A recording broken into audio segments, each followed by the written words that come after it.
आज जब भारत की इकोनॉमी को लेकर पूरी दुनिया की नजरें टिकी हुई हैं, तब एक बहुत ही दिलचस्प और थोड़ा सा चौंकाने वाला खुलासा सामने आया। भारत इस समय दुनिया की चौथी सबसे बड़ी अर्थव्यवस्था बन चुका है और तेजी से तीसरी पोजीशन की ओर बढ़ रहा है। अमेरिका पहले नंबर पर है, चीन दूसरे पर और जर्मनी तीसरे पर। लेकिन जिस रफ्तार से भारत आगे बढ़ रहा है, उसे देखते हुए कई अंतरराष्ट्रीय रिपोर्ट्स यह संकेत दे रही हैं कि आने वाले कुछ ही सालों में भारत जर्मनी को पीछे छोड़कर दुनिया की तीसरी सबसे बड़ी इकोनॉमी बन सकता है। लेकिन इसी बड़ी उपलब्धि के बीच एक ऐसा सवाल भी सामने आया है जिसने खुद भारत को ही एक पल के लिए सोचने पर मजबूर कर दिया है।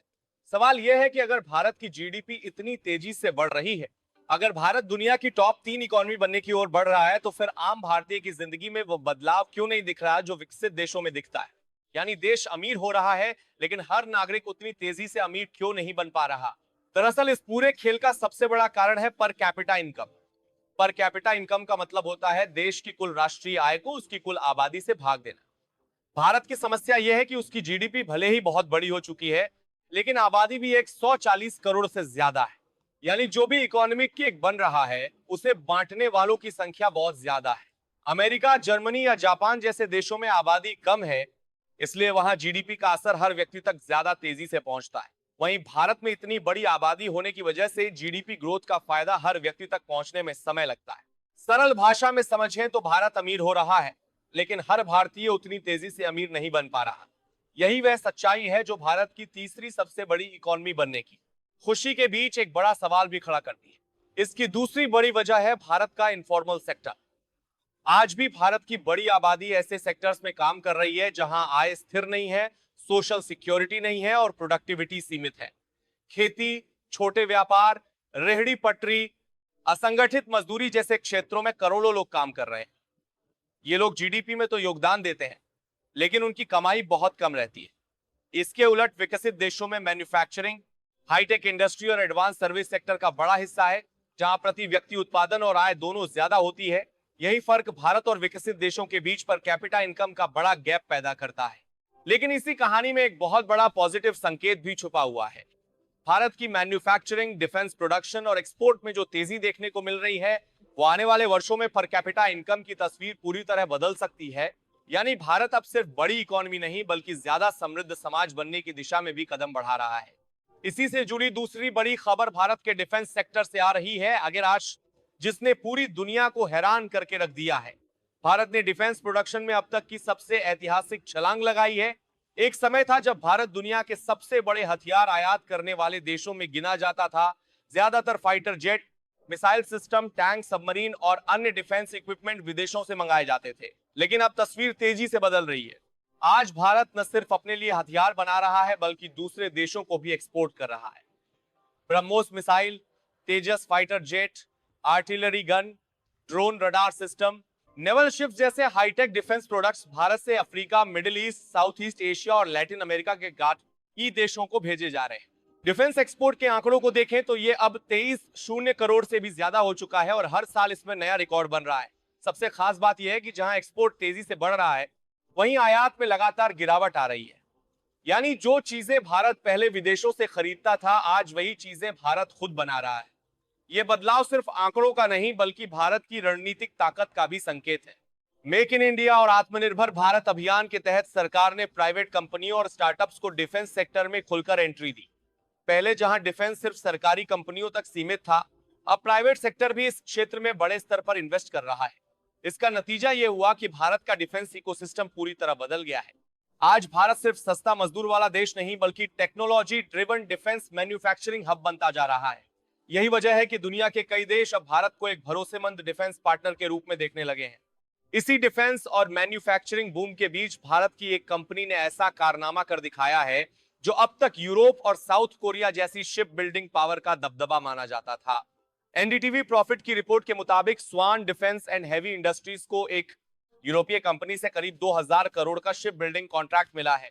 इस डील के तहत गुजरात स्थित शिपयार्ड में 18 शून्य DWT के 6 अत्याधुनिक केमिकल टैंकर्स बनाए जाएंगे।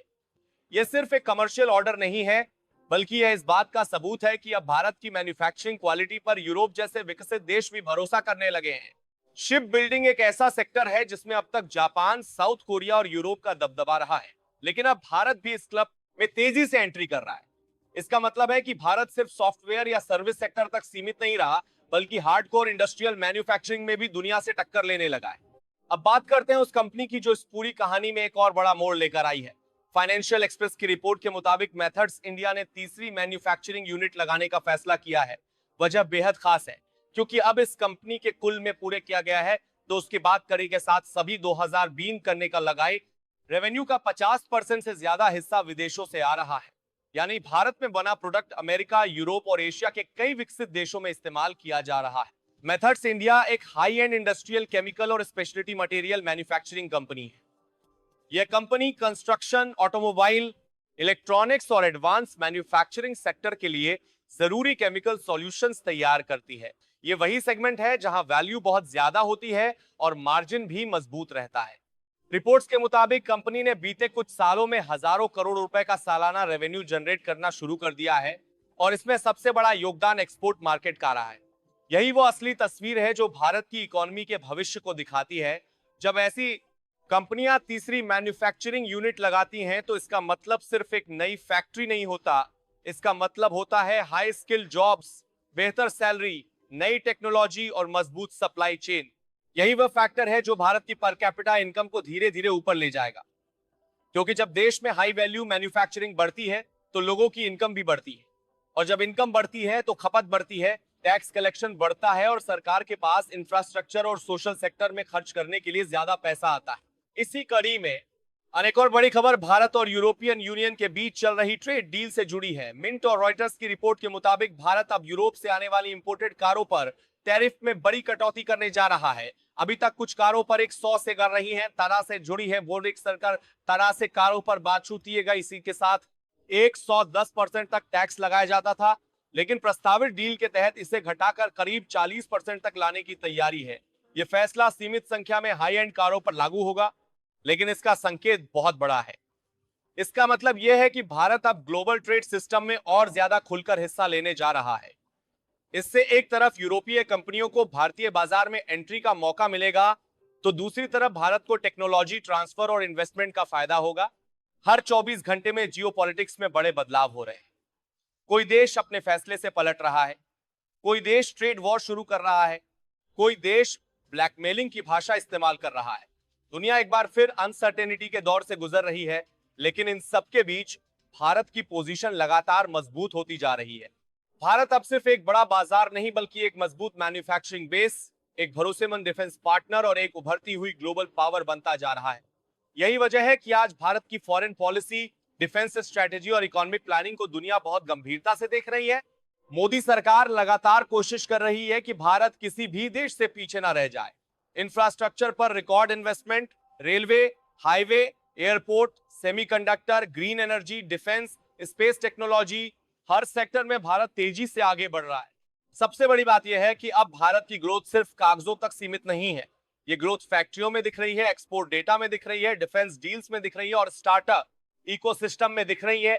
एक समय था जब भारत को सिर्फ एक सस्ता मजदूर देश माना जाता था, लेकिन आज Bharat high value manufacturing, advance technology और स्ट्रैटेजिक सेक्टर्स में अपनी पहचान बना रहा है। यही वह बदलाव है जो आने वाले 10-15 सालों में भारत को सिर्फ तीसरी सबसे बड़ी इकोनॉमी ही नहीं, बल्कि एक विकसित देश बनने की दिशा में भी ले जा सकता है। आज की सबसे बड़ी सच्चाई यही है कि भारत के सामने चैलेंजेस भी हैं और मौके भी। आबादी, per capita income, informal sector जैसी समस्याएं अभी भी मौजूद है, लेकिन defence production, manufacturing boom, export growth और ग्लोबल ट्रेड में मजबूत होती भूमिका यह संकेत देती है कि भारत सही दिशा में आगे बढ़ रहा है। यानी भारत की कहानी अब सिर्फ संघर्ष की नहीं, बल्कि बदलाव की कहानी बन चुकी है। एक ऐसा बदलाव जो धीरे धीरे हर भारतीय की जिंदगी में असर दिखाएगा। शायद आज नहीं, लेकिन आने वाले सालों में भारत की इकोनॉमी का असली फायदा आम आदमी तक जरूर पहुंचेगा, और तब भारत सिर्फ आंकड़ों में ही नहीं, बल्कि जमीन पर भी दुनिया की तीसरी सबसे बड़ी और मजबूत इकोनॉमी बन चुका होगा।